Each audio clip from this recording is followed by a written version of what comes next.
RK நகர் இடைத்தேர்தலில் பணப்பட்டுவாடா புகாரின் மீது நடவடிக்கை எடுக்க கோரி தமிழக அரசுக்கு தேர்தல் ஆணையம் பரிந்துரைத்துள்ளது. முதலமைச்சர், அமைச்சர்கள் மீது வழக்கு பதியப்பட்டுள்ளதா? அடுத்தது என்ன? இப்போது பார்க்கலாம்.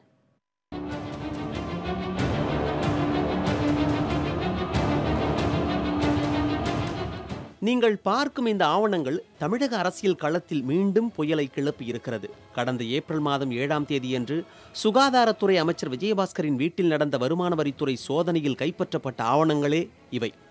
ஆர்கே நகர் இடைத்தேர்தலில் பணப்பட்டுவாடா செய்யப்பட்டதற்கான ஆதாரமாக இந்த ஆவணங்களையே முன்வைக்கிறது தேர்தல் ஆணையம்.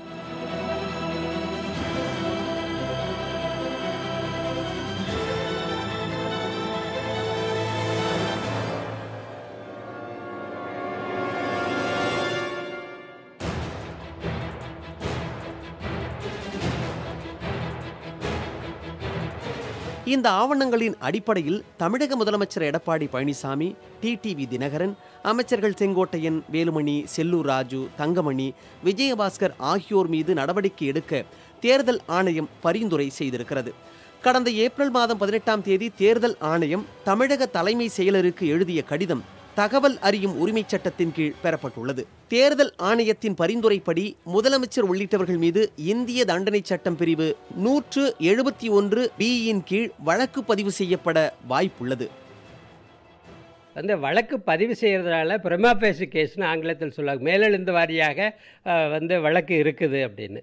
அந்த மேலெழுந்த வாரியாக வழக்கு இருக்குது என்பதை வைத்துக்கொண்டே தேர்தல் ஆணையம் நடவடிக்கை எடுத்து அவர்களை டிஸ்குவாலிஃபை பண்ணலாம். அது வரைக்கும் தீர்ப்பு வர வரைக்கும் நீதிமன்றத்தினுடைய குற்றவியல் நீதிமன்றத்தில் வழக்கு நடக்கும். அது வரைக்கும் அவங்க வெயிட் பண்ண அவசியம் இல்லை. எலெக்ஷன் கமிஷன் ஆஃப் இந்தியா நடவடிக்கை எடுக்கலாம்.